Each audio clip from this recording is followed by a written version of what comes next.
Assalamualaikum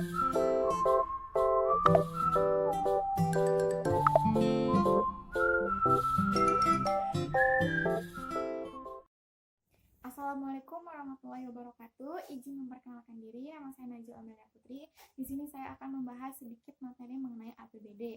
Apa sih APBD itu? APBD adalah singkatan dari Anggaran Pendapatan dan Belanja Daerah. APBD merupakan wujud pengelolaan keuangan daerah yang ditetapkan setiap tahun dengan peraturan daerah.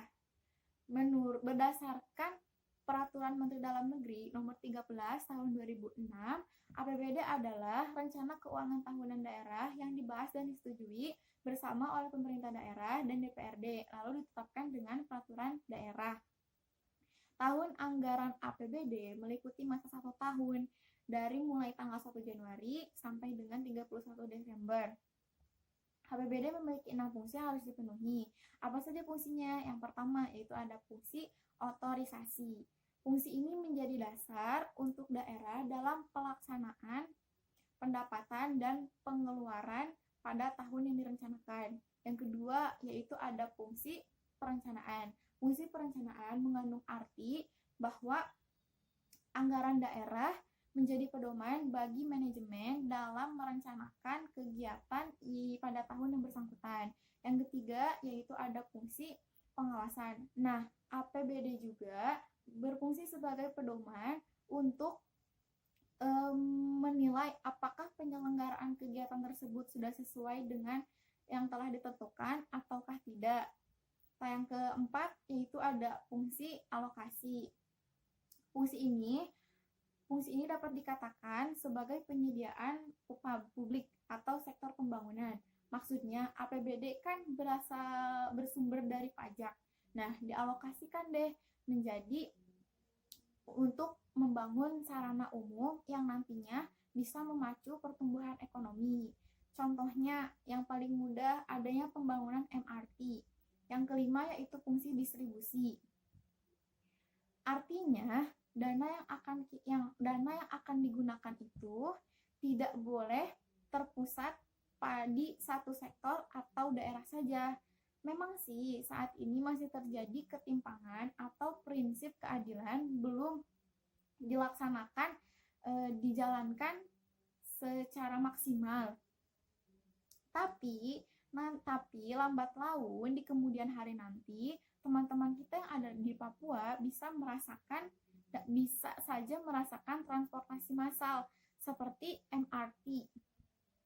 Terus yang keenam yaitu ada fungsi stabilisasi. Adanya APBD dapat menstabilkan keadaan ekonomi. Contohnya, ketika harga barang dan jasa naik, pemerintah akan menaikkan pajak. Nah, dengan begitu, jumlah uang yang beredar akan berkurang dan harga-harga bisa normal kembali. Selanjutnya itu ada tujuan APBD. APBD disusun sebagai pedoman pendapatan dan belanja dalam melaksanakan kegiatan pemerintah daerah. Dengan adanya APBD, kesalahan, pemborosan, dan penyelewengan yang dapat merugikan bisa dihindari. Selanjutnya yang akan saya bahas adalah mekanisme penyusunan APBD. Mekanisme penyusunan APBD oleh pemerintah daerah dilakukan melalui beberapa tahapan. Berikut adalah tahapan-tahapan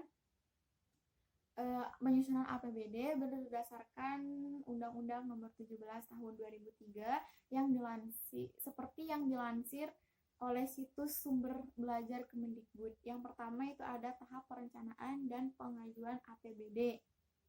Dalam tahap ini, pemerintah daerah merancang dan mengajukan rancangan APBD atau yang disingkat sebagai RAPBD lengkap dengan penjelasan dan dokumen pendukung. Ingat ya, RAPBD singkatan dari rancangan APBD. Yang kedua yaitu tahap pembahasan dan persetujuan APBD. Dalam tahap kedua, DPRD akan meninjau dan membahas rancangan APBD bersama pemerintah daerah. Kemudian akan memutuskan apakah DPRD menyetujui atau tidak menyetujui rancangan APBD oleh pemerintah daerah tersebut. Yang ketiga yaitu tahap pelaksanaan APBD. Dalam tahap terakhir, APBD yang telah ditetapkan melalui peraturan daerah akan dilaksanakan dalam keputusan gubernur, wali kota, atau bupati yang berisi mengenai penjelasan lebih detail mengenai ketentuan pelaksanaannya. Yang terakhir yang akan saya bahas adalah pengaruh APBD terhadap perekonomian. Jika APBD telah dirancang sesuai dengan keadaan provinsi, kabupaten atau kota dan dilaksanakan dengan transparansi. Transparansi itu keterbukaan atau pertanggungjawaban oleh aparatur pemerintah dalam pengawasan DPRD. Maka APBD akan sangat membantu dalam upaya mengurangi kemiskinan, memperluas kesempatan kerja, terus memungkinkan daerah itu untuk mengadakan investasi baru dan untuk menyejahterakan kehidupan rakyat secara berkesinambungan. Sekian materi yang dapat saya sampaikan. Kurang lebihnya mohon maaf karena saya juga masih dalam tahap belajar. Terima kasih. Wassalamualaikum warahmatullahi wabarakatuh.